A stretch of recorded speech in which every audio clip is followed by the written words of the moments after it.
It's Friday night. You know what that means.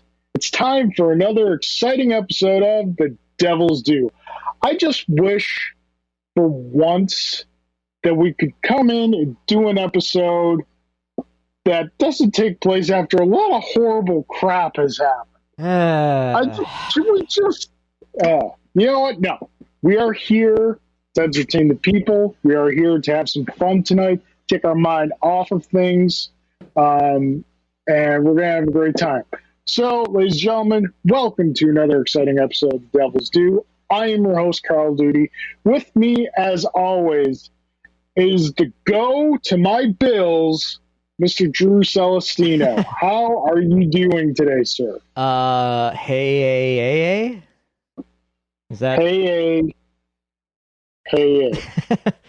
Ideally, by the time people will be listening to this in podcast form this week, ideally the Bills will be on to the next round. So, yes, on to the AFC Championship. Fingers crossed. Yeah. Tough game. Yeah. We just got notified that the Sabres have just tied it up. It is weird that there's hockey again. So that's happening. By tied up, you mean it's still 0-0 and they're not losing yet? No, they scored, so it's 1-1. Yay. Yeah. They did not look good in the opener last night. Tonight, I do not expect much from them. Nor do I, but from what I saw tonight, they definitely stepped it up a little bit, so I still think it's going to be a rough year because the division that they realigned all the divisions due to COVID, and the Sabres division is ridiculous. They're not coming out of this division. We got put in, to use fighting game tournament parlance, we got put in the murder pool. And that's when you have, like, in early rounds, you have pool play.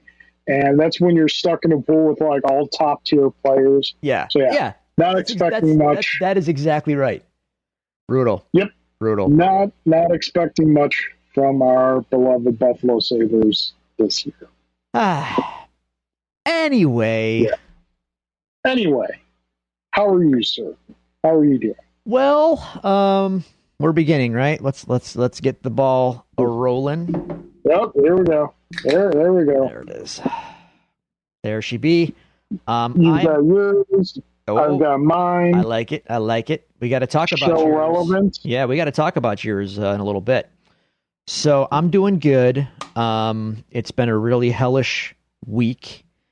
Before I get into that, let's just so everyone can see here tonight, I am drinking a Pipeworks Brewing Ninja versus Unicorn double IPA. Okay. Yeah. Pipeworks is out of Chicago. I have had some of their beers in the past, and they've been very good. So this was on sale at Premiere last weekend, and let's see what we got.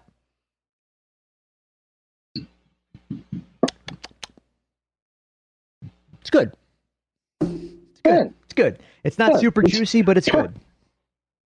Perfectly adequate podcasting beer. Oh, I'm happy with it. So actually, it's taking up a lot of the frame. I'll move it over here. All right. Maybe I should leave it there. I'm just gonna leave it there. Here, everyone knows where I stand. So yeah, it's been a tough week actually. Well, last week was what it was until real life really got kind of gnarly. So that was unfortunate. We're not going to dwell on all that, but I think I'm just going to go out and say it right now that if you were among the yahoos who stormed the Capitol, you should absolutely be arrested and charged and ideally convicted. So, I think that was terrible, and I have a lot of fears about what's going to happen at the inauguration. So, knock on wood that everything goes swimmingly, because that was a disgrace. So, anyway, hot take, I know, right? Yeah. If the people have listened to the show before, they kind of know where we stand. I hope so. I sure hope so. Anyway, so the weekend was kind of fun. Bills got a playoff win, so that's the first one in 25 years. That's great. I made some. Let's see, what have I made this week? I'm cooking up a storm every week. So what do we do? Oh, on a whim, I had to use up a pound and a half of ground turkey, and I made some amazing burgers just because. Nice. And they turned out great. Why not? And yeah, they were excellent. And the air fryer is paying dividends, sir. Yeah. Oh, the air fryer. Working out well for you? It is the truth. Air fryer fries, excellent. Air fryer wings. Dude. Wings. Air fry. Toss them in sauce when you're done. They are perfect. Like, I'm not going to say that they're like, like your favorite pizzeria's best wings, but they turn out super tender. And if you leave them in for just a little longer, they get crispy. And then you toss them, and dude, this is a game changer. Right. Game changer. We will have to explore the air fryer wings when game nights resume. Oh, give me my shot, Carl. Give me my shot. I'm ready. Anyway, let's see. I finished Doom 0 on the Switch. It's a mega, in Doom parlance, there's WAD files, WAD files, and they're basically like maps, and there's been a million of them over the years since Doom was released in the 90s. Right. This one is from where's he from? I want to say he's from like South Africa or something, but this guy made a 30 level mega WAD, as they call it, and it was released officially on Bethesda.net and to some fanfare. And I finished that this week. It was very challenging. Good design, good level designs, some frustrating level designs because platforming was never one of the original Doom's strong suits. And this guy incorporates a lot of platforming into the level design, which can get annoying. But that said, very good level design. Big elaborate maps, branching paths, really clever stuff. I have one other critique, and that is he likes to spam the Archvile at you. And the Archvile, if you aren't familiar, was an enemy in Doom 2 that and then here's the other pass. Oh boy, there's really clever stuff. Sorry. That's okay. The Archvile is the enemy that can light you on fire and takes half of your health if you don't get out of his line of sight before he like detonates the fire on you. Huge pain, gigantic pain. Worse than, and he revives other dead enemies in the view. So he's the like, you have to kill him right away, or you're gonna have a bad time. So this designer, just the whole fact that he can detonate fire. Yeah, he can detonate something that's already burning. So the way it works is you start on fire, you see it, you hear the crackle, and if you don't, as soon as you see that, you have to get out of his line of sight immediately, or you're going to pay a big price. They are the most annoying enemies in the entire game. This guy spams them at you a little too frequently for my taste. But in any case, I still would recommend if you're a Doom fan of the original games, they still hold up tremendously. They're classics. There's a reason why an entire like genre was spawned based on the success of Doom and continues to this day, and that is because Doom is a well-designed, fun game. And Doom 0 is a fun game. So if you have Doom 1 or Doom 2, I think Doom 2 specifically, on like your Switch or your PS4 even, you can go onto the Bethesda section of the menu and download this WAD for free. So I recommend it.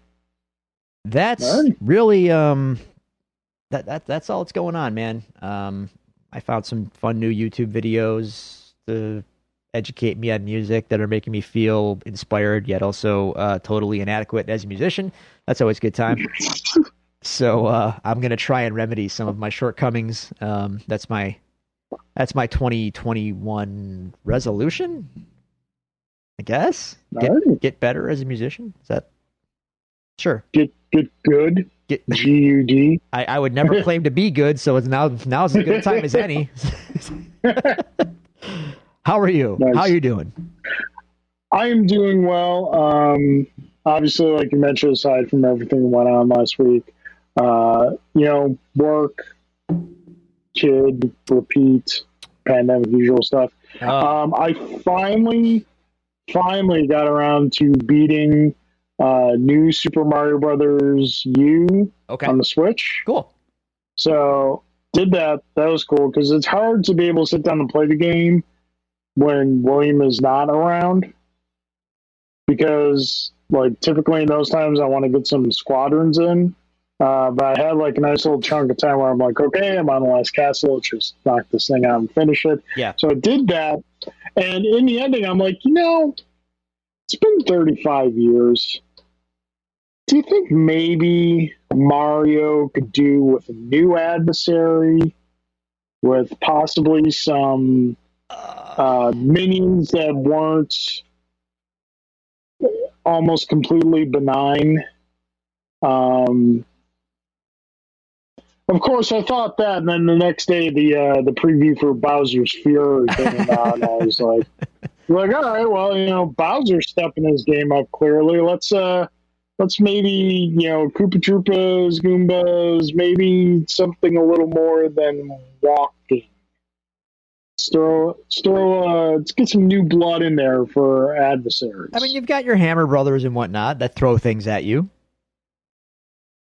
Yeah, but they throw them like in a large, like big arc where like a gentle step to the side will avoid them. Yeah, but no, that was that.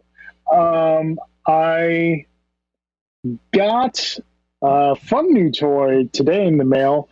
My fourth coffee grinder that is currently in the house. We got to talk about this.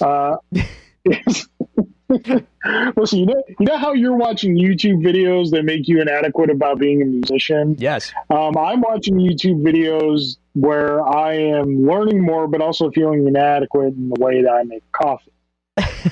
So in a desire to become better at making coffee and just learning more and finding that, you know, with anything culinary or having to do with food or really anything for that matter, there is your entry level base stuff, and then there's higher levels of stuff you can get to help make things better. Yes. So I am now the proud owner of a Breville Smart Grinder Pro. It has 60 initial grind settings. I say initial, Drew, because I can adjust the interior burrs. So, and for each click of adjustment that I make, there's 60 per click. Jesus. So I have roughly Dear God. 600 grind settings on this burr grinder. I have complete dosage control. I can set it up to grind for a certain amount of time if I want, or I can manually control the grind. This cup of coffee is the second cup of coffee that I made with it, and so far for the couple times I have used it, I'm very happy with it. I also got some vacuum canisters in the mail that enable me to store coffee beans and vacuum the air out of the canister, which preserves the flavor of the bean for much longer than it normally does. So now I'm no longer keeping beans in the hopper on top of the grinder. You know, everything's stored, and then I measure out what I want to make, and then just store that in the grinder and go from there. You have questions? How does this one compare to, say, the Cuisinart? And, you know, is it louder? Is it quieter? Et cetera, the new grinder. Yeah, it's the Cuisinart that both you and I have is a really good intro to grinding coffee grinder. If you want to grind your own coffee, it's a very good kind of initial introduction to doing that. So it's very good for that. Julie got me a Carpresso Infinity grinder for Christmas. Yeah. And that one I really like because there is no static at all in the receptacle. So, like, you know, because you know you have the Cuisinart that I do. You know, when you grind a couple beans, there's a whole bunch of like grounds and whatnot stuck to the side. Yeah, I use the little brush and scrape them off. Yeah. That's called static. So the Carpresso doesn't have any of that, which is really nice. Okay. The Breville has a little bit of that. The Breville's like a halfway point between the Cuisinart and the Capresso. Gotcha. But I would say if you are saying, okay, I enjoy grinding my beans, I would like, a better quality grind, which this definitely is. So I've got a blade grinder, the old blade grinder, which I never use. That was the first thing I ever got. My mom got it for me for Christmas. The Cuisinart, the one you and I have. So the Cuisinart's about $50 to $60. The Capresso, I believe, is between $100 to $150, and the Breville is $200. I had some birthday money, so pulled the trigger on that. Yeah, well worth every penny so far. Cool. All right. So now the next things on the list are a coffee scale for measuring out the water and beans that I use, and then a new gooseneck kettle that will hold the temperature as I brew. So the coffee adventure continues. I like it. That is our week's Dear Listener. We would love to hear from you. And guess what? This episode, that's all we're going to do is hear from you guys watching. You guys and girls who sent us emails, thank you so much. If you would like to send us emails in the future or currently right now during the show, because I'll be keeping an eye on that, or if you want to reach out to us anywhere on social media, you can do so at the following social media locations. You can find us and follow us on Twitter at Devils Do Pod. You can like our Facebook page at facebook.com/devilsdopod. You can email us at devilsdopod@gmail.com, or you can find all these resources available to you on our website, thedevilsdopodcast.com. Drew, yes. That being said, yes, as I said, we have some emails now, folks. For the last month or so, we have been saying that there's been so much stuff going on between news, guests. We've kind of had to put the listener emails on hold, and we've got some building up, and we're just going to go through what's in our email box right now. If you're watching us right now and you got a question, you got something you want us to talk about, shoot it in the chat. Drew's keeping an eye on that, so we'll be able to kind of go from there. Drew, really quickly, before I get in the email, is our video freezing a lot? It's choppy. I'm not sure if it is for everyone. I'm not sure if they can hear us but not see us. But yeah, it's a little choppy. We look glorious in our pilot window here, but let us know, people. We appreciate it. Yeah. Drew, get good internet. I don't know. I have pretty decent internet. Get GUD internet. Hey, if they have a problem with it, they can download it for free on Wednesday. What are you gonna do? Yeah, it's fine. Okay, so our first email comes, and this is back from December 9th. Oh gosh. It's coming from Mr. Brian Budnick. All right. Hello, gentlemen. Hi. So I have to admit that I have been a bad listener and wasn't listening to the show for a while due to switching to Spotify to manage my podcast. Once I saw that you were available there, I jumped back in and have been enjoying what I hear as always. That being said, I have a few comments about Carl's shout out to me in regards to my love of this movie. Brian is referring to Return of the Jedi from our kind of revisit of that. This is my favorite of the franchise, admittedly mostly due to nostalgia. It was the first of the films that I saw in the theater and started my love of the franchise. Every time I watch it, it takes me back to being a kid and seeing it on the big screen, as you guys mentioned, As you guys mentioned, as I have grown, I have to admit that Empire is definitely the best of the films, but Jedi will always be my favorite.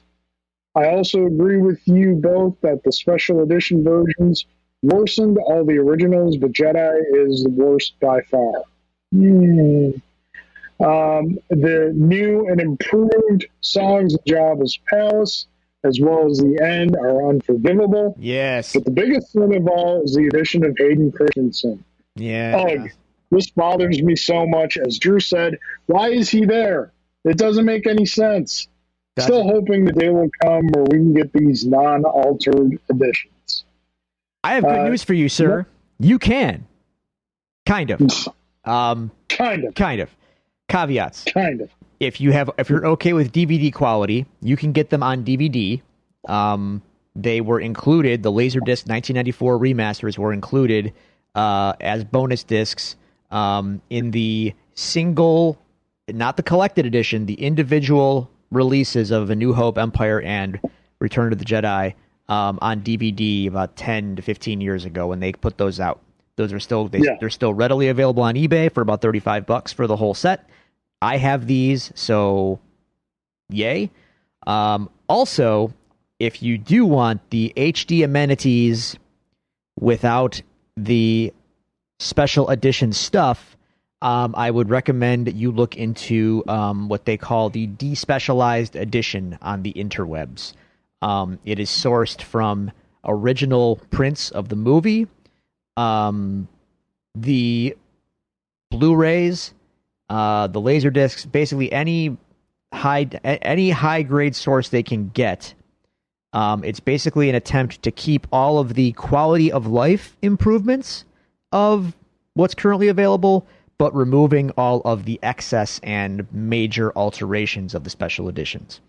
So it's basically as close as you're going to get until Disney releases HD cleaned up, Criterion quality, whatever of the originals unaltered, which will probably never happen.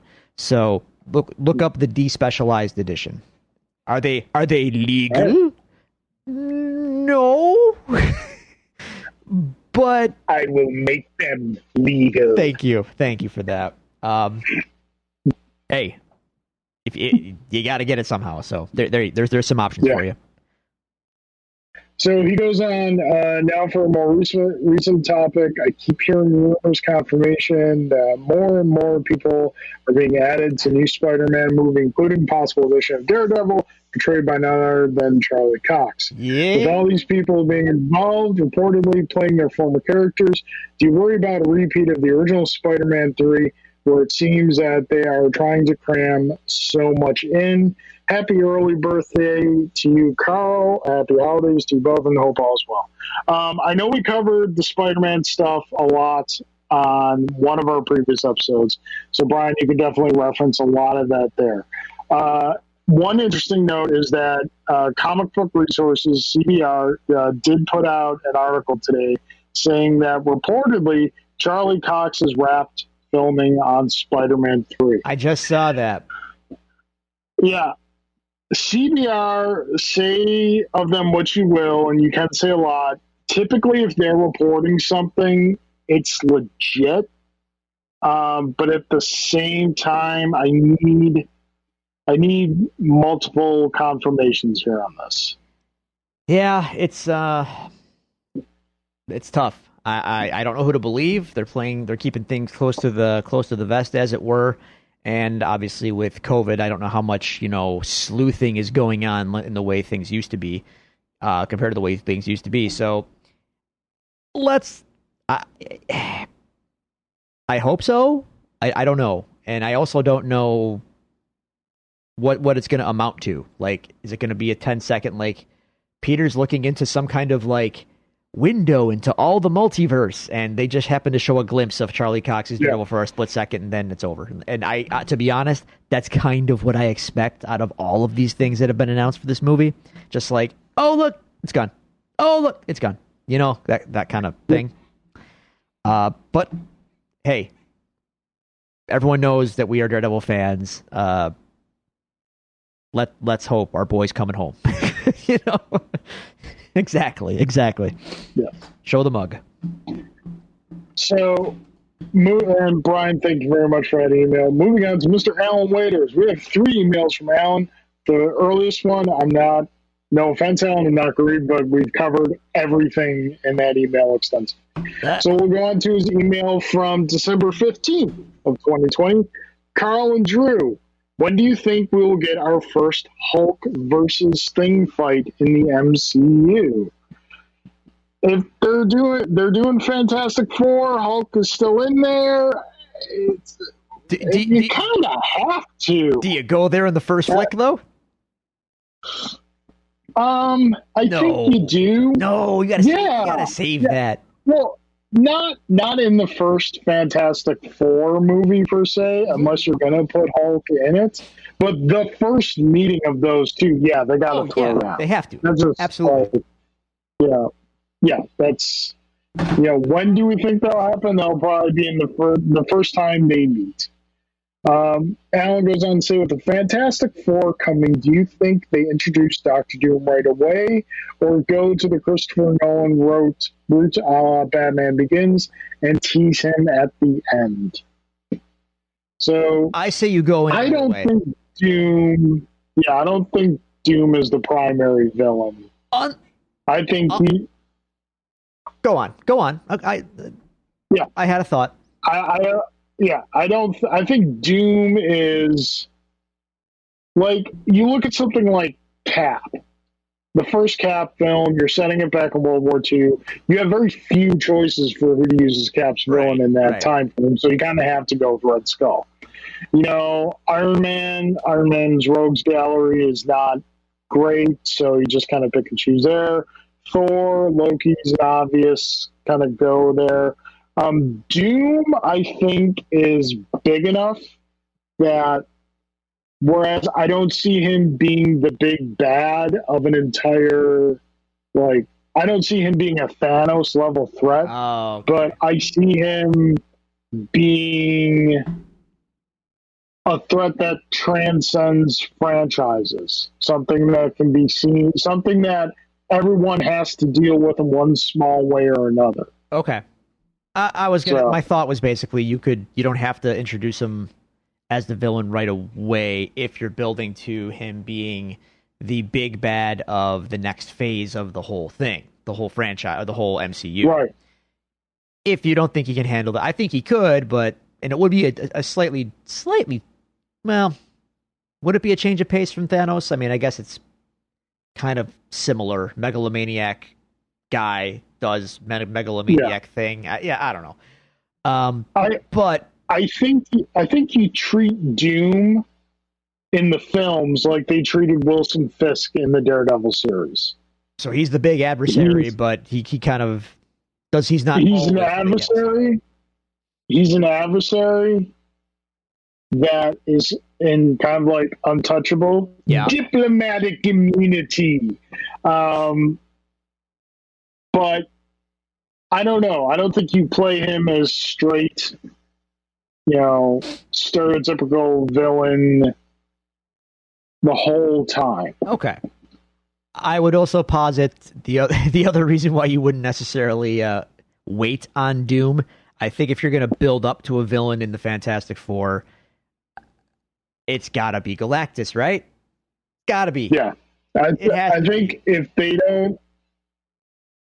they plan to see, okay, here's the thing. The question is, how do you go bigger than Thanos? Galactus! Well, you can't really go bigger than Thanos, but what you can do is, with the pieces you've taken off the board as far as the heroes go. Yeah. Tony, Cap, Cap remains to be seen, but a lot of the initial core Avengers, the characters that you're left with, Galactus becomes a bigger threat by the diminishing of the bench of the heroes, for lack of a better term. Do you get what I'm saying? Yep, totally, absolutely. So, if you have the original first three phases roster for the Avengers and whatnot, Galactus probably not as big a threat as Thanos.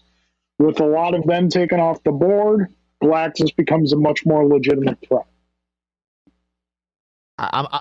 I'm here for the day you and I can talk about a guy with a giant purple helmet and a big G on his chest walking down the middle of, in the middle of Manhattan, destroying the city. Give me no Pants Galactus or go home. Or just go home. You're crazy. You're crazy. Oh, hey, I forgot to show you something else that literally just came today. Okay. You'll appreciate this. So I figured I would show it, and I totally forgot. So first up, move my brew here. That is my new Kenny Omega t-shirt. Nice. Yeah. Nice. Awesome, right? That's been on my want list for a while, and I finally decided to pull the trigger. And the other one, which I know you'll like. Let me get it here. There we go. Yeah.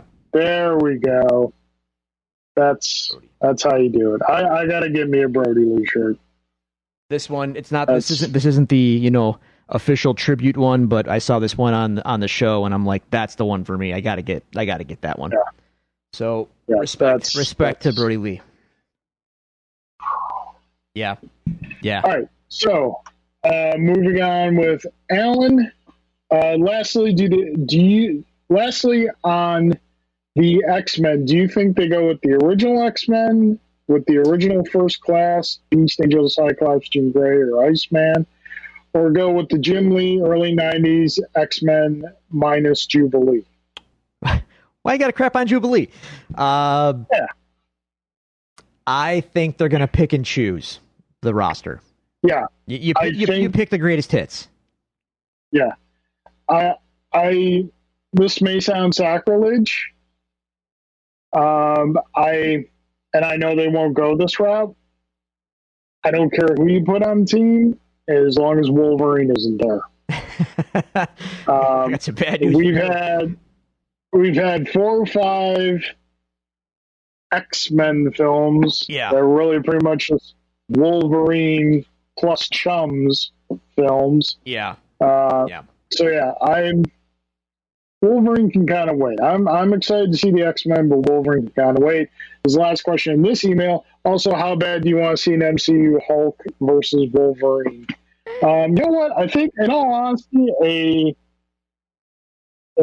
Thing versus Hulk would be more entertaining for me. Yeah, I got to see the powerhouses collide. Yeah. And honestly, folks, if you want to see Hulk versus Wolverine outside of the comics, end all be all, there was, Marvel Animation, as far as DVD film release, has not been as renowned as DC's has been. But years back, they came out with a DVD release called Hulk Versus, and it was about 2 45-minute vignettes. One is Hulk versus Thor, and the other one is Hulk versus Wolverine, and it is fantastic. I highly recommend it. I'm pretty sure it's streaming somewhere. I'm just not 100% sure where. I know it's not on Disney Plus because there's some violent stuff in that. Okay, so excuse me, Drew. Before I move on to the next email, Drew, do we have anything going on in the chat? Let's see. I have Alan. Let's see. First up, Nick told us that the Sabres tied it up, which I relayed. But then Alan later on said that he's asking me to please fix the Sabres. So I don't think things are going well. I don't have the score in front of me, so I don't know what's happening, but it doesn't sound good. Adam Williams, nobody circles the wagons like the Buffalo Bills. Mike Marlinsky is saying, there's something incredible about the way Drew says despecialized. All right. Right there. And right there. Right there. And, Jay's asking how many days since Long Beach. Oh, I can answer that question. While you do the math, I will move on to Alan's next email from January 1st. Happy New Year's, gents. Wishing you a better and prosperous New Year. Carl and Drew, which show made you care more about their extended universe? The Mandalorian or Cobra Kai? Cobra Kai. No shock there. Cobra Kai. Yeah, I mean, For me, it's not necessarily cared more about. It is just kind of what I enjoy. Mandalorian. I finished Cobra Kai season 3. I enjoyed it. I have not watched it yet. Great. So come on, I man, demand you gotta get on that. Carl, time is not my friend anymore. I know. So yeah, and then a question for me, Carl. Which suit is worse?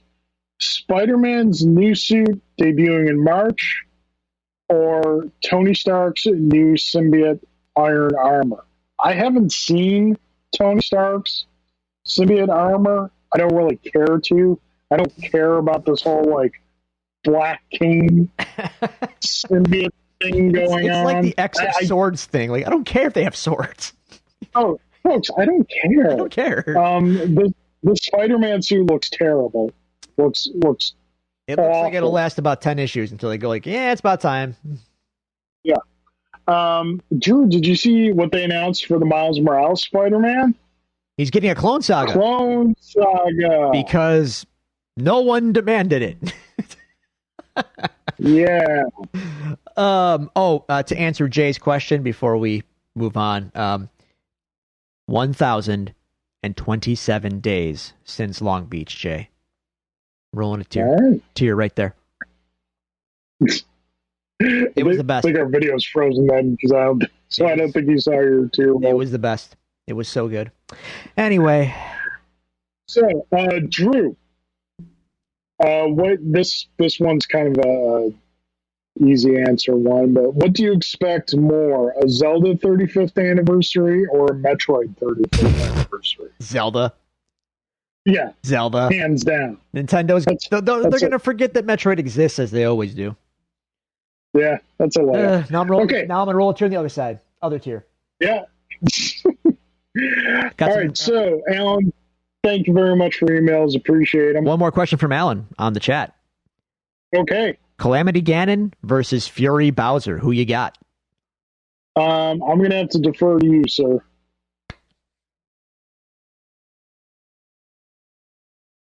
Calamity Ganon, only because in story, in Breath of the Wild, he won.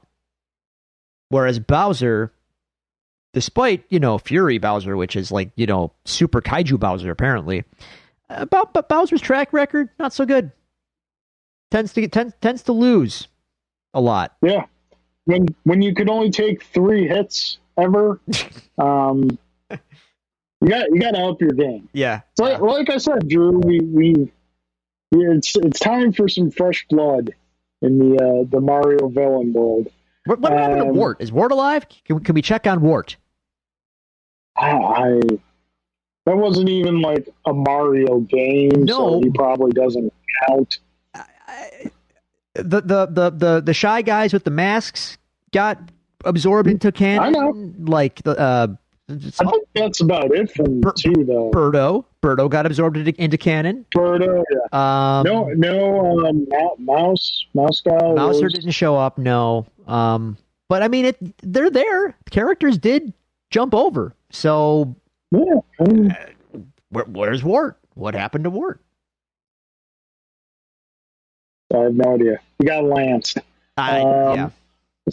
Yeah. All right. So, moving on to Mr. J. Gelsomino's email from January 1st. Update on the Sabres game. Did you? Capitals won. Of course. Of course they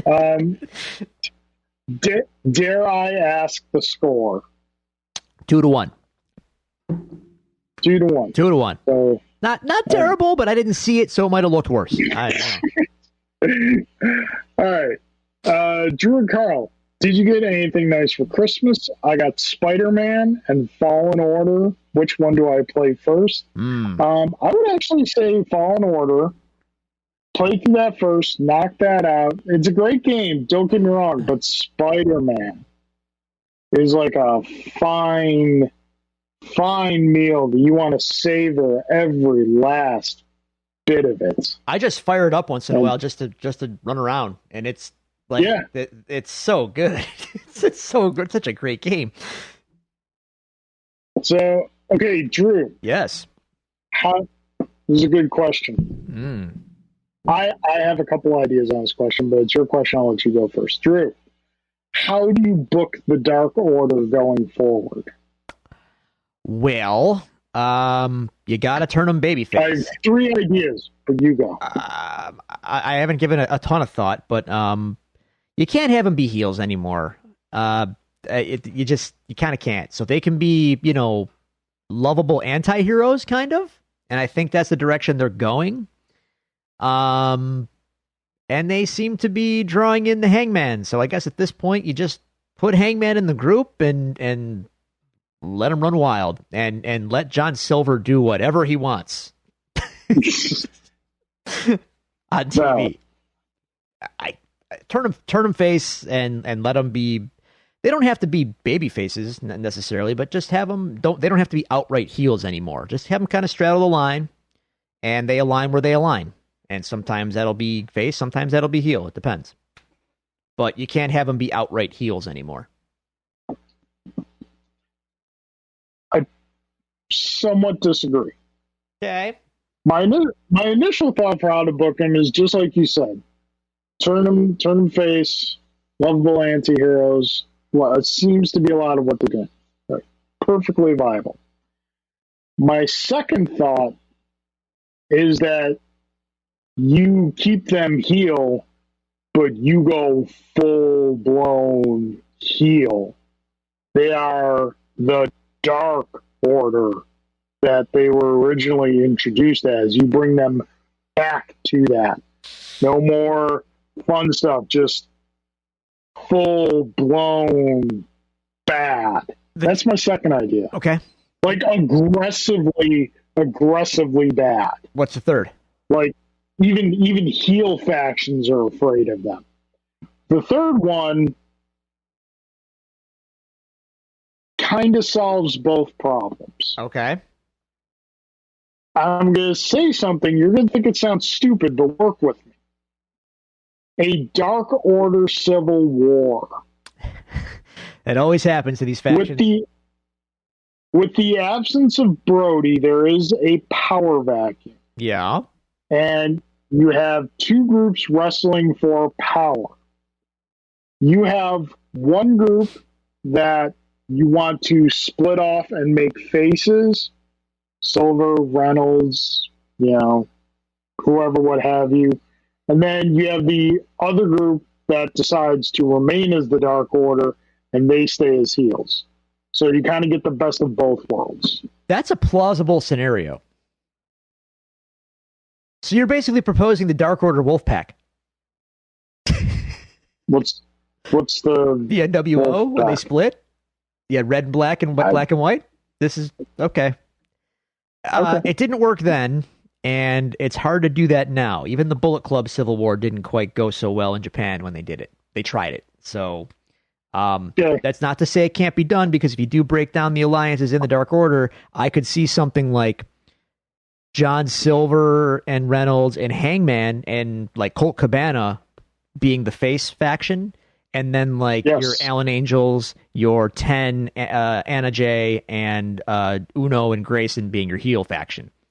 So, we'll see. But in either scenario, let Johnny go. Johnny Hungy, let him run. Johnny Hungry, let Johnny feed.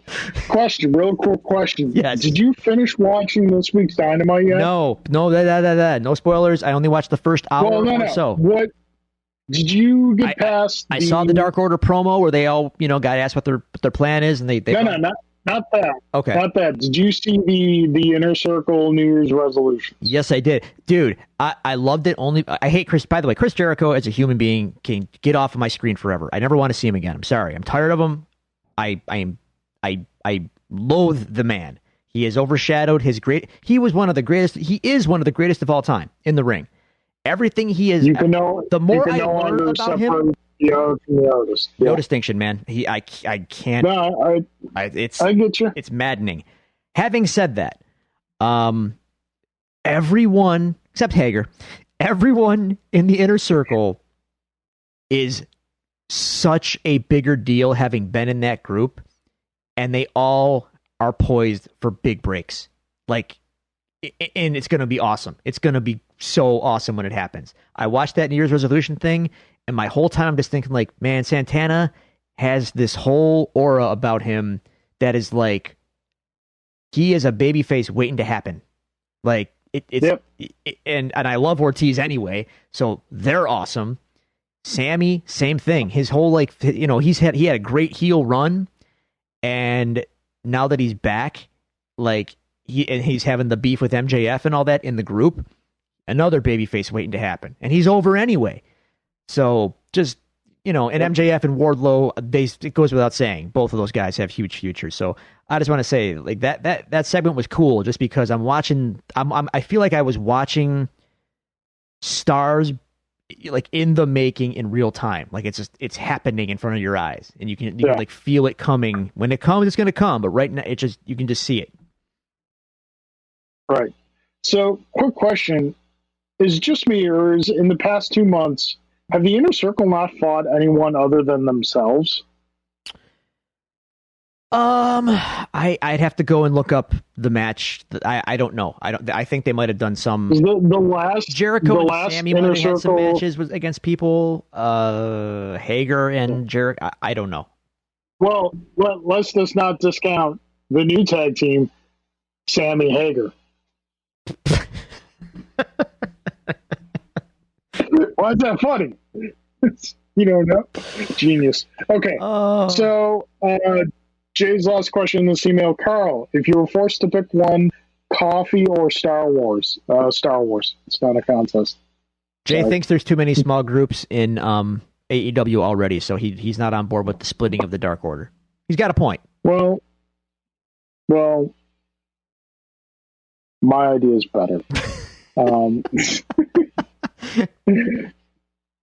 Okay, so now, Drew, update on chat. Do we have any new questions in the chat? Alan would like to know if Tatooine has good food, because it seems that everyone gets fat, like Boba Fett and Bib Fortuna. And Owen Lars's father, he was kind of a wheelchair. Cleet Lars? Yeah. I mean, for a desert planet, it seems like they're eating good. He's not wrong. And I'm not familiar with the culinary offerings that Tatooine has. Blue milk? I'm guessing a lot of greasy stuff. Deep fried stuff. I don't know. Bantha must be high in fat. I don't know. Possibly Bantha. Jawas, I hear, make good eating. Oh God, that's twisted. That's dark. Oh God. Hey man, Crate Dragon. Yeah, I think it'll feed you for a good long time if you could kill one. All right. True. So we have another email. This is a first-time emailer, I believe.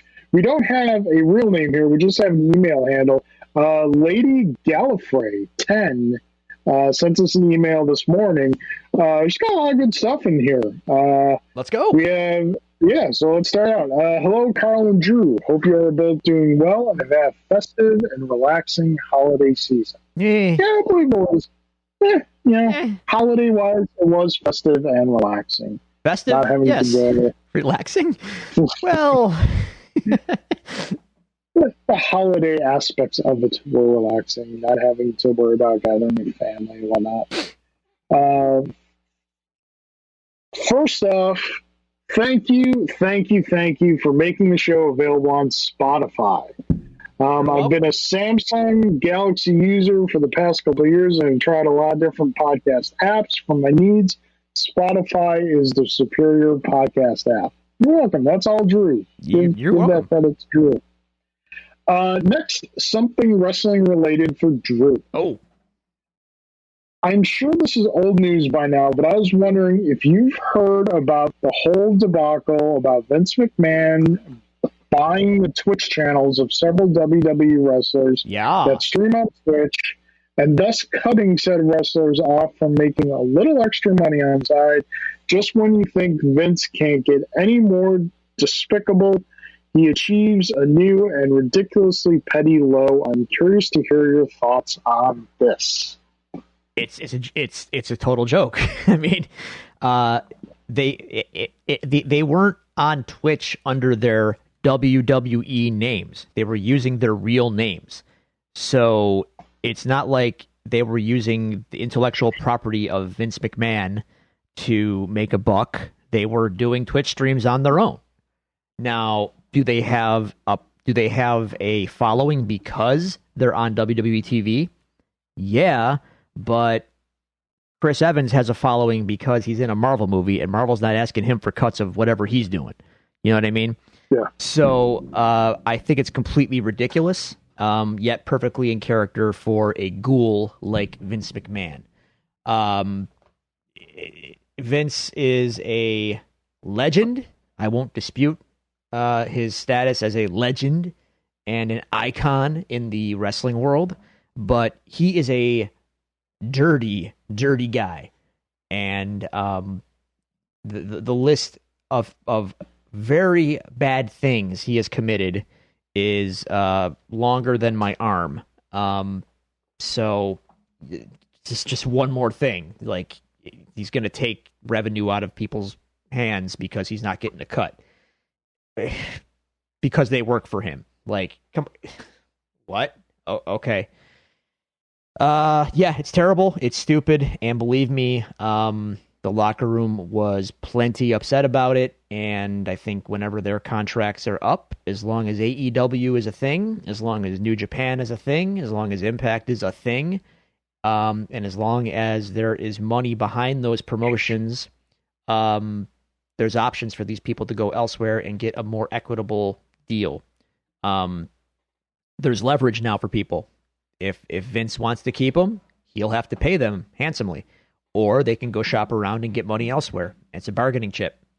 So, you know, in the end, I hope it works out for the talent. I hope everyone, can make a living doing what they're doing. Yeah, Vince is terrible. There's no two ways about it. Vince is terrible. Yeah, WWE is not great. Not great. On a lot of fronts. Pretty bad. Pretty bad. Okay, so she goes on to say, if I by the may... way, Carl, that this is, she forgot to provide her name. This is from Andrea Perry. Oh, okay, cool. Thank you, Andrea. I used to work with Andrea. Awesome. Andrea goes on to say, if I may, I'd like to briefly chime in on the debate of whether or not Disney should recast the original three in Star Wars universe. The original three being Luke, Han, and Leia. Mm-hmm. Specifically in the case of Leia, I'm not a fan of the idea. As someone who grew up idolizing Leia, I would consider it a huge, disrespectful slap in the face to Carrie Fisher and her memory. And I think Solo proved that it didn't work out too well. I mean, Andrew, I get that. I totally get that. Yep. You know, these of the childhood characters that we have grown up with, you know, these are of among the most sacred. So there's no, you know, there's nothing that I would not say you are wrong in what you want. I feel that, you know, we're going to get to a point eventually where, I mean, simply for money reasons, these characters, among others that we consider sacred, are going to be recast. I'm not 100% against the idea. It all very much depends on, like, the story you want to tell. Because, like, they also got to find the right cast member. Like, you know, yes, Carrie Fisher as Leia is iconic. That's Hall of Fame. That's Gold Jacket. That's, like, you know, nigh untouchable. Nigh untouchable. Millie Bobby Brown as a young Leia. I'm not saying I wouldn't consider it, but I mean, I'm just saying it is very story dependent. Yeah, I'm good. And let's move on. And we like Solo, so we did like Solo. I will say that. We did that. The fans, I don't think I had no problem with Alden Ehrenreich's performance as Han Solo. Yeah, and I said it before. I walked out of that movie going, I would watch another one of these. So, and I love Harrison Ford. So, what are you gonna do? So Andrea goes on, and finally, it's pretty much universally accepted that Die Hard is a Christmas movie. But what about Gremlins? Oh yeah, I say it is not only a Christmas movie, but my favorite Christmas movie. What say you, gentlemen? Why not? What other Christmas movie is going to get you a story about a woman's father dying in a chimney, dressed as Santa? It's the most heart-wrenching, depressing thing ever. It's great. I'm going to just kind of put It's a Wonderful Life in front of that statement. Just kind of... Gremlins is awesome. We have discussed this many, many times. I have a stance on this. I know I stand alone in this, but like you gotta have standards. Like Godsmack, you stand alone. Scorpion King rules. Oh, sure. Scorpion King rules. I don't feel the following movies are Christmas movies: Die Hard, Gremlins, Home Alone, It's a Wonderful Life. These are the prime examples. I don't feel these are Christmas movies. The reason I feel this is because they're not about Christmas. For me, a Christmas movie is about Christmas. It doesn't just happen to take place at Christmas. Christmas is not just a backdrop. Would you say Iron Man 3 is a Christmas movie because it happens to take place at Christmas? No, you wouldn't. Die Hard, Gremlins, It's a Wonderful Life, Home Alone. Home Alone is not about Christmas. Home Alone is about parental neglect and breaking and entering. Die Hard is about a terrorist takeover of a corporate building. It's not about Christmas. You know, It's a Wonderful Life. I love the movie. Don't get me wrong. But it's not really about Christmas either. It doesn't even take place at Christmas up until like the last 10 or so minutes. So we gotta be flexible at what can and can't be a Christmas movie. You know what can be a Christmas movie? What's that? A Christmas Story. Jingle All the Way. Miracle on 34th Street. Santa Claus the movie. Santa Claus versus the Martians?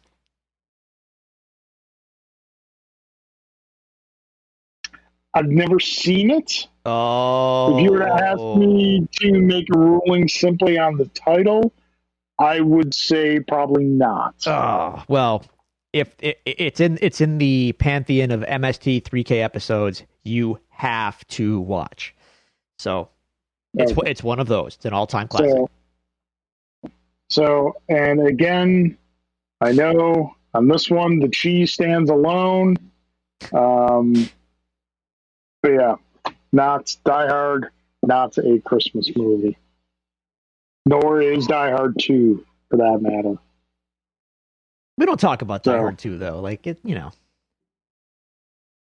I'll watch Die Hard 2 over, like, anything past Die Hard with a Vengeance. Hey. Without question. But, yeah. I mean, but among the trilogy, it pales. It's, yeah. John McTiernan, by the way, weird guy. Great director, weird guy. Directors sometimes tend to be I watched a cool YouTube video about John McTiernan this week, and it was fascinating. Like, it was mainly about Predator and what a masterpiece it is, but that guy had a run, and then like it ended because he was wiretapping producers' phones and stuff and went to jail. Jeez. Yeah, he's out now, but as you might imagine, it kind of hurt his career. He got better. Predator might be a perfect movie. Oh, no doubt. I have a Yeah. video for you. I will send you. You will love it. It's about Predator. Not the best movie, not my favorite movie, but it might be on the list of perfect movies. It's pretty great though. Yeah, no, don't get me wrong. I love me some original Predator. Yes. You know what? I even love Predator 2, despite all its flaws. So do I. It's great. It tried. It dared. Yeah. Bill Paxton. Yeah. Bill Paxton. The Predator 2, a.k.a. Predator versus AARP. But yeah. So that's all the emails we have, Drew. Is there anything going on in the chat? Are people wanting to burn me in effigy because of my Christmas views? So far, what do we got? Okay. What are the people saying to us? Alan and Jay are bringing the thunder tonight. I'm happy about that. Okay. Another one from Alan. Alan asks, "What if Indiana Jones takes place when in Han Solo's mind when he's in Carbonite?" This is not a new theory. I've seen this web theory many different places. Sure. Okay. Why not? Cool. Yeah. Did I or did I not see a panel in a comic book? I have no idea when it's from, but I know I've seen it. It's from a Indiana Jones comic where he is in a cave or a tomb somewhere, and he comes across two skeletons, one of which is wearing a bandolier and is very large, and the other one is in a black vest, Han and Chewie. Did I? I'm not sure about a comic book. I know for a fact that, like, in Raiders of the Lost Ark, when they're moving the Ark out of the tomb, if you look on the wall, some of the hieroglyphics, there's C-3PO R2-D2 and C-3PO. That I've seen. Yeah. Yeah, so, there is a comic panel. I know I've seen it, and it's from some Indiana Jones comic where he's in some kind of tomb, and it's a throwaway sight gag, but you see two skeletons, and one of which is Chewbacca, and the other which is Han, which tracks in a way. Sure, long time ago. Have some fun with it. What else we got? Okay. Jay asks, and this you might not fully understand this, so I'm gonna have to walk you through it. Which would you rather see? New Jack at a MAGA rally or Jim Cornette at a poorly run Wendy's? I'm going to let you take this. I've seen Jim Cornette at a poorly run Wendy's, and it's hilarious and also terrifying at the same time. So you can find that.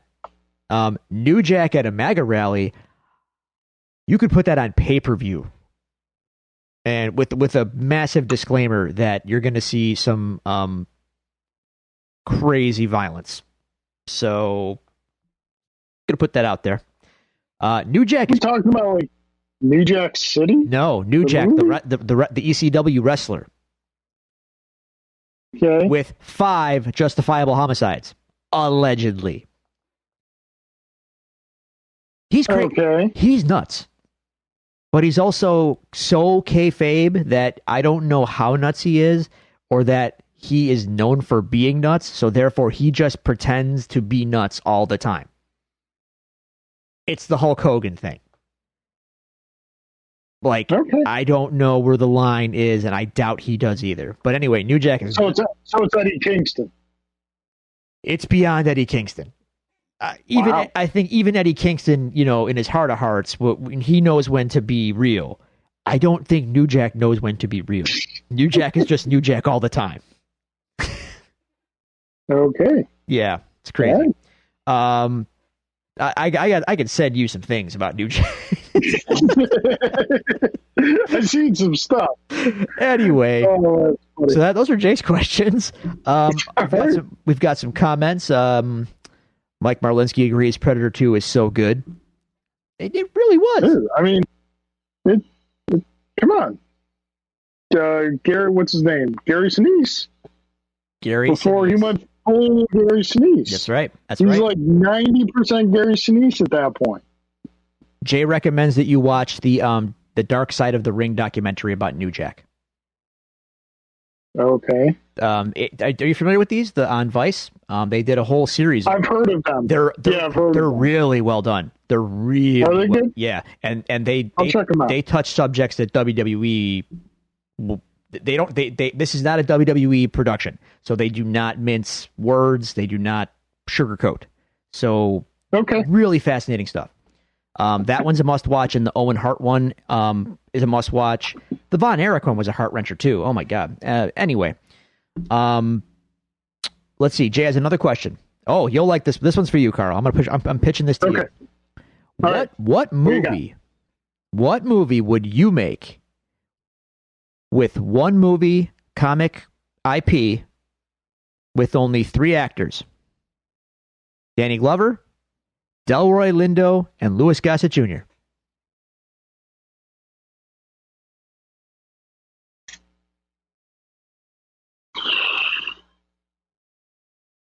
What comic movie? Comic or what I make? Yeah. Or movie. He says, what one movie or comic IP would you make?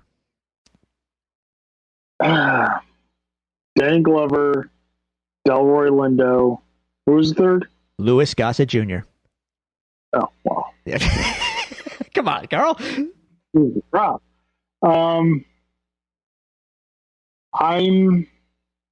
You know what? I'm doing one of two things.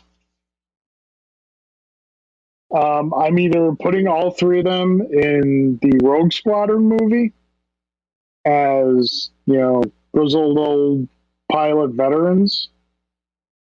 Or I'm making a Blackhawks movie and making all 3 of them those old fighter pilot veterans. I like it. Either way, I'm getting Louis Gossett Jr. back behind the stick. We're getting him in the cockpit. All right. Up in the air, flying around. I like and Danny Glover, no stranger to the cockpit either. I believe the movie was called Flight of the Intruder. And he played a pilot. Delroy Lindo, I'm not sure of. He was freaking fantastic in Da 5 Bloods. Yeah. So yeah. That's what I'm doing. All right. Let's see. They're trickling in. Alan has another one. Alan asks. I'm getting too old for this bantha fodder. Alan asks, do you think the Switch has silenced critics about the Wii U ports with games with added content like Mario 3D World with Bowser's Fury? You and I might have a different answer here. Yeah. So I think for the first year or two of the Switch's life, how many years has the Switch been out now? About 4 years? About 4, yeah. I think for the first year or two of the Switch's life, the Wii ports and the Wii U ports were a good idea because there were some quality games that didn't get out to a wider audience on the Wii U because the Wii U just struggled to get an audience. So I think the first couple of years helps to bolster your library. Now at this point, I would like to see less, and we've had this discussion numerous times. I would like to see less re-releases and reissues and more new content. Now, granted, we're getting new content with the Mario 3D World. How extensive that new content is, which from all the trailers, it looks pretty extensive. Yeah. But what is essentially an expansion pack for an older game, I would just as soon like to see Super Mario 3D World 2 or just something, take what you want to do with Bowser's Fury and put it in a completely new game. So that's my take on it. It's a fair take. I just always reiterate, well, 2 things. Number 1, you'll be happy to know that they're running out of things to port, so you're going to get your wish one way or the other. They're going to stop doing. They're going to stop doing that. Number 2, though, and I always Donkey Konga or go home. Yeah, oh wow, I always remind you, and I know, and I'm included in the people that this affects. So I feel you, but at the same time, I just remind you, to the vast majority of players, the ports are brand new games because the Wii U sales were not good. we had one. We played those games and we loved them. Yeah. So unfortunately for us, it is, it's a port. But if I'm Nintendo, the math tracks. Unfortunately for me and you, yeah, it's obviously the math tracks. The business sense of it is good. You don't have to spend a lot on it as it's a port and it's pre-existing software. So bringing that out is like predominantly all upside for you. Especially a lot of the other ones that, obviously Super Mario 3D World, it's a main Mario game and had an audience. But a lot of the other ones that were released, especially towards the beginning of the Switch's life cycle, didn't really have that audience. It was good that they got those out. The business sense of it, obviously, yes, I can't argue with the business sense of it. I want new stuff. I feel you. I do too. Yeah. We're gonna get new stuff. I promise. It's coming. Yeah. We just don't know it yet. So, as I always say, we're one Nintendo Direct away from like being blown out of our chair. Like, oh my god, what have they been sitting on? So we're gonna have plenty of great brand new Nintendo games to play on Nintendo's next console. It'll be the Switch too. It'll be a Switch. I see them doing the iterative thing. I just do. It makes which is all fine, but I gotta plunk another $300-400 down on another system. Well, we'll see. I mean, you can't complain about that on one side of your mouth. Meanwhile, PS5 is out now, and that's just the way it's always been. Is it though? Yes, it's the way it's always been, man. Yeah. Well, I know. For the PS5 might as well not even exist because how many people have the damn thing? But yeah, and that's not just for PlayStation. That's for Xbox like pretty much any new console that comes out. Switch was the same way. It's first like, yeah, it's out, but is it?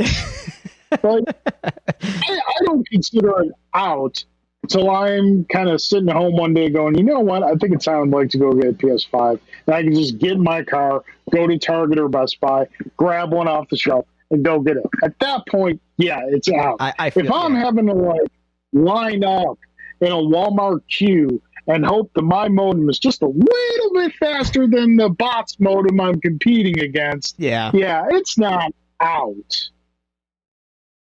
Yeah, I hear you, man. Sporadically purchasable. I mean, it exists technically. It exists, yeah. And I'm in like, I do want to get a PS5, but not having one right now is not like. There's no must have now. Yeah, I would. As Nintendo. Yeah. Nintendo always reiterates, kids. Software sells hardware. Period. Right. You need something. You need a killer app. The Switch's launch lineup, and when I say launch lineup, I include games released within the first year of the console being released.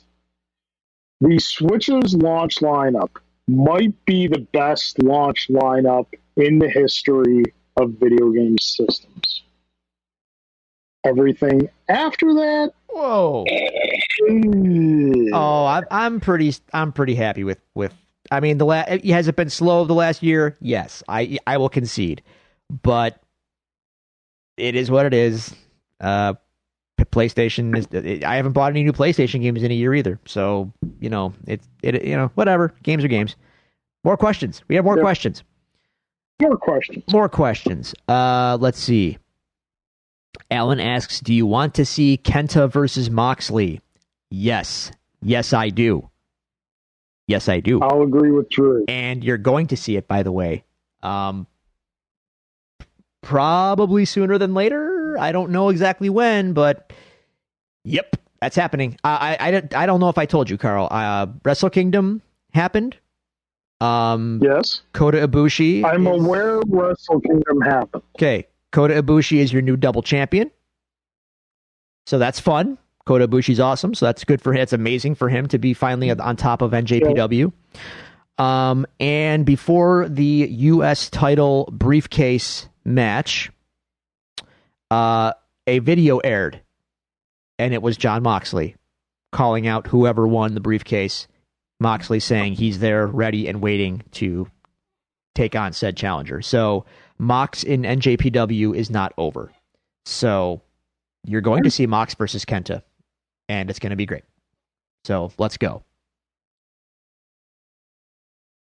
Over under 60% it happening. Over. It's going to happen. No, I'm about to ask. Sorry. Okay. Over under 60% it happening. Okada shows up in AEW this year. This calendar year, 2021? Yes. Oh, God.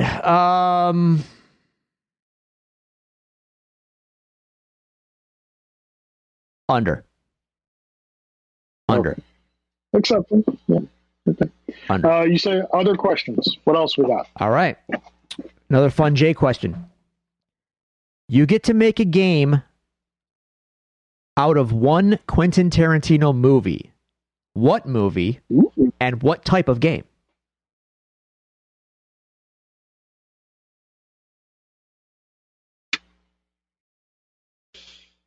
All right. I'm gonna break the rules a little bit. Uh-oh. Because there's just so much stuff coming into my head.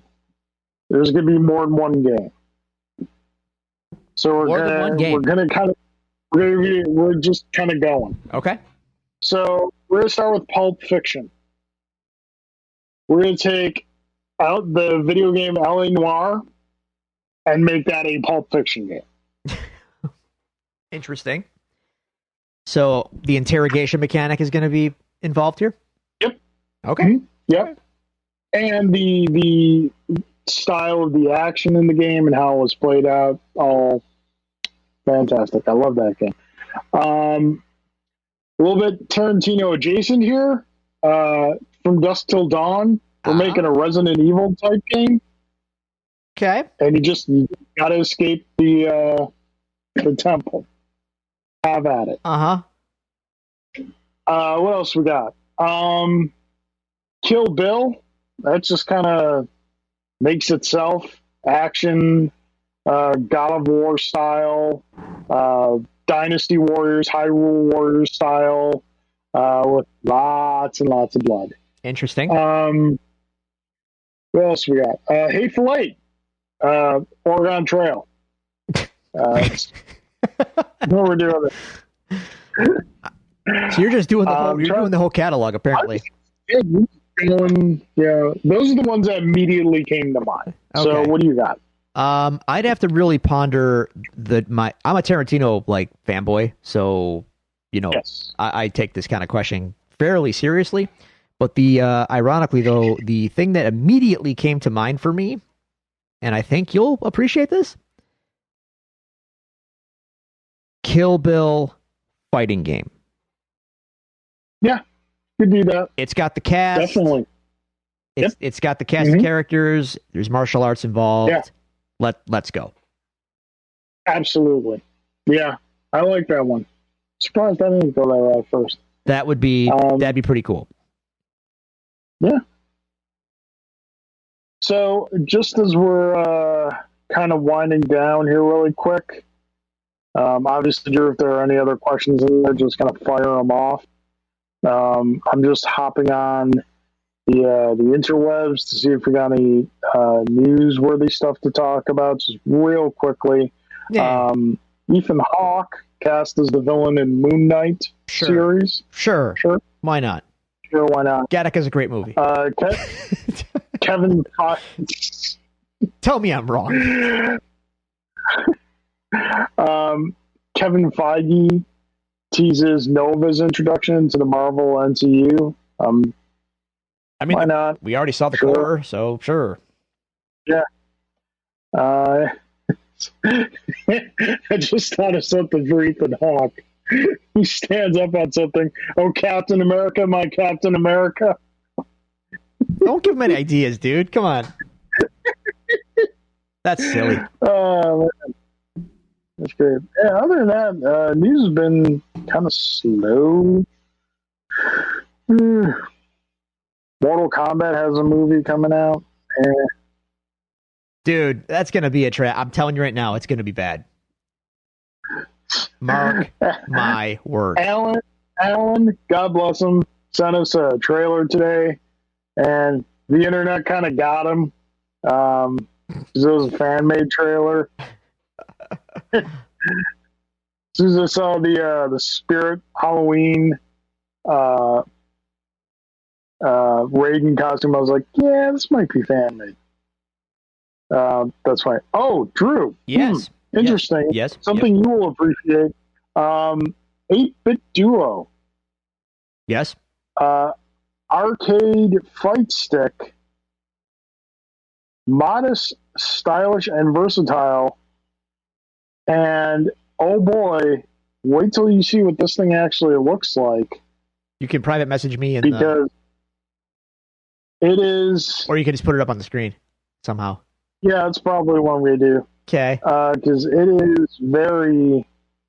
I'm sorry, I'm in my basement, so it's just taking a long time to load. I clicked on the article. It is very familiar. I can't see it. Recognizable. I can't. It's blurry. It's blurry. It's giving me. I can't see it. Is that the? I was going to say, is that the NES Advantage I see? Yeah, I just sent you the article. So. Let me see this here. Fun. Yeah, it's quite nice. 8-Bit Do makes great stuff. I know they have kind of a checkered reputation. Oh wow, that's a pretty joystick. I will say. See if I can get it up there for you. Focus. Nope. Not so much. Yep, kinda. There you go. Oh, yeah, there it is. Kind of. Trust me, it looks cool. Yeah, I'm a fan of 8-Bit Do stuff. I have several of their SNES pads in various forms for my SNES Classic and my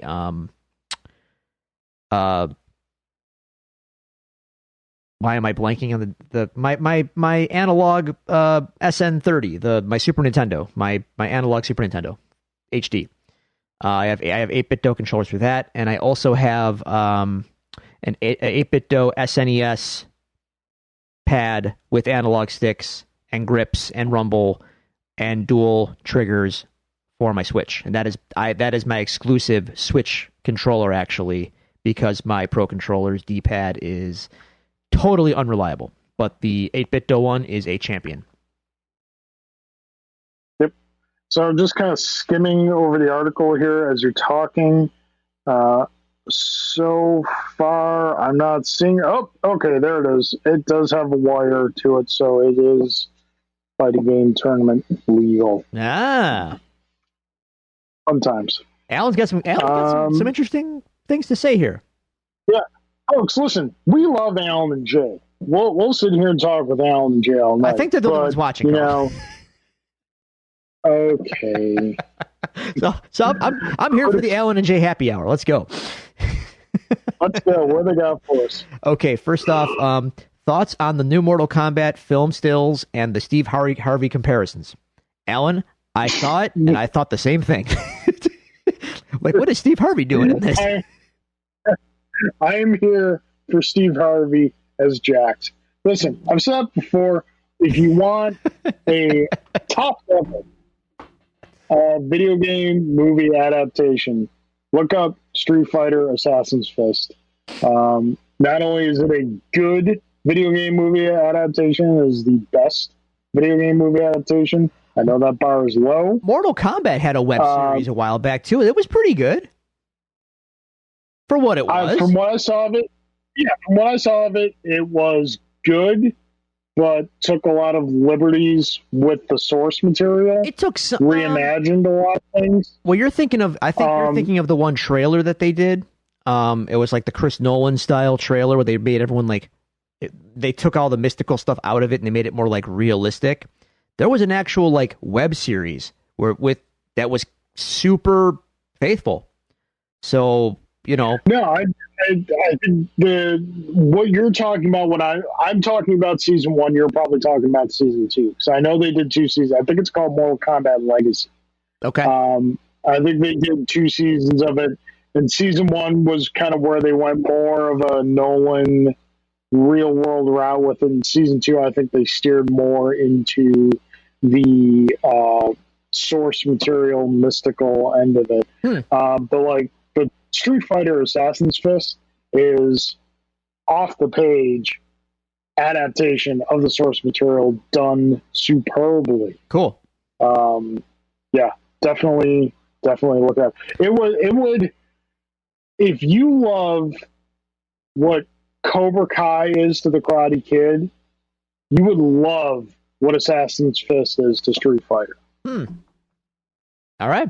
So it's not a sequel in the sense. It is definitely a prequel, focusing on the Ken and Ryu training. But it also focuses on Goken, their trainer, his brother Gotetsu, who would become Akuma, and just like a fantastic backstory there. Yeah, it is top notch. Fantastic. Check it out. Fun request from Alan. I don't know the logistics, but he asks, "Can we get a Devil's Due where Drew is cooking live and Carl's brewing awesome coffee?" I'm not going to say no. It's not impossible, but it's a pain in the butt. It would be a lot. Yeah. I mean, let me put it this way. I could do it, but I don't know how reliable it would be. I don't think we'd be able to both do it at the same time. We'd take turns, but I'd probably be busier than you. Yeah. Time of day where we would do it is also very crucial because your kitchen is very close to Grant's bedroom, whereas my kitchen is also very close to William's bedroom. It would be like a 6:30, 7 o'clock broadcast, Yeah, don't get me wrong. We love you. We want to entertain you. We're not willing to wake up our kids for you. Honestly, I think it's a great idea. I just don't know logistically how we could do it, but I would love to do that. It is, I think logistically it's easier for me because I'm on a laptop, so I'm much more mobile. We can do this the presentation is going to be completely different than what you might be accustomed to. I can break out my laptop and do it that way, but it's just not going to be the usual standard that you're going to get, on a weekly Devil's Due episode, which admittedly, I'm not pretending that's a high standard anyway. I'm just saying. We like the idea. It's not out of the realm of possibility. Believe it. All right. Jay's suggested title for this is The Devil's Food Bake and The Devil's Brew. The Devil's Food Bake. Like, The Devil's Brew, that makes sense, but The Devil's Food Bank. The Devil's Food Bake. Bake. Oh, Food Bake. Yes. The Food Bank. I don't bake though, so I'm not a pastry chef. I'm a chef. Yeah. All respect to pastry. Pastry's chefs. Hard, dude. Jen is the pastry chef. She has that shit down. I cannot do it. I like to cook because I don't have to be exact. I can kind of cooking. I can wing it a little. I like to be precise, but I do little of this, little of that. If I go over, I go under. Fine. Pastry, you have to Pastry, be precise. Pastry is like conducting a symphony. Cooking is like playing jazz. That's not wrong. That's not wrong. Yeah. So, we're just... Do we just have battling Alan and Jay questions? We did. We did. It's great. All right. Hey, I think all in all, good questions. We're having a good time. So yeah. Are we good? Done? I think we're good. I think we're good. We got a good 90 minutes out of we had a good show. We had a lot of fun out of their content. Yeah. This was a lot of fun. Really appreciate everybody who contributed. Really appreciate all of you who stopped in to watch us. Whether or not our next episode will be a live stream remains to be seen. We discussed it. We're not going to do this every single time, but this is definitely fun to do every once in a while. So yeah, we're gonna wrap it up. Thank you all for joining us. If you would like to send us any questions or contact us for following the show or talking to us, we'd love to hear from you. You can find us at the following social media locations. You can follow us on Twitter at Devils Do Pod. You can like our Facebook page at facebook.com/DevilsDoPod. You can email us at thedevilsdopod@gmail.com, or you can find all these resources available to you on our website, thedevilsdopodcast.com. Drew, that being said, any closing thoughts? Go Bills. Go Bills. Alan wants a prediction. I don't have one. It's the playoffs. Anything can happen. So Bills 31-27. There you go. There you go. There you go. That's your prediction. It's going to be a tough game. I would have much rather had Pittsburgh.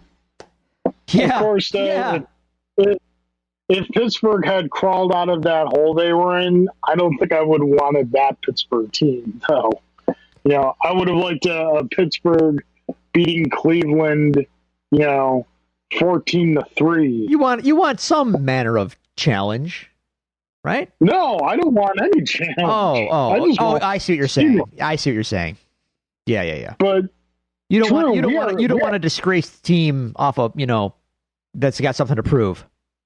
Yeah. Yeah. We are living in a world, and it could be the final bizarre twist of 2020. Yeah. That we're living in a world where it is possible that we will have a Buffalo Bills versus Cleveland Browns AFC Championship game. It is extremely unlikely. Yeah. I don't see it happening. But that's like Old Yeller having to shoot another Old Yeller. It could happen. It's unlikely. It could happen. It's very unlikely. I don't see Cleveland getting past Kansas City. No.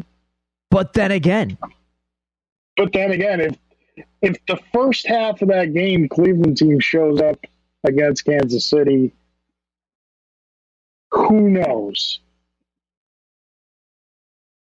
And when did we just turn into a sports show? Hey, we're Buffalo people. Inevitably it will turn to sports at some point. All I can say is I would much rather the Bills have to play. Not that I'm looking ahead. I'm just saying, in the best case scenario of all best case scenarios, I would rather the Bills have to go through Kansas City to make the Super Bowl.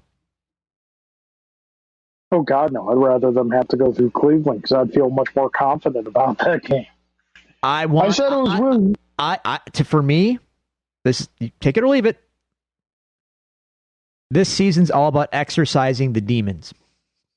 So you go through Kansas City and you beat them. And then you know what happens? I'll never, ever, ever root for Tom Brady, but I would root for Tom Brady to make the Super Bowl again just so the Bills could beat him in it.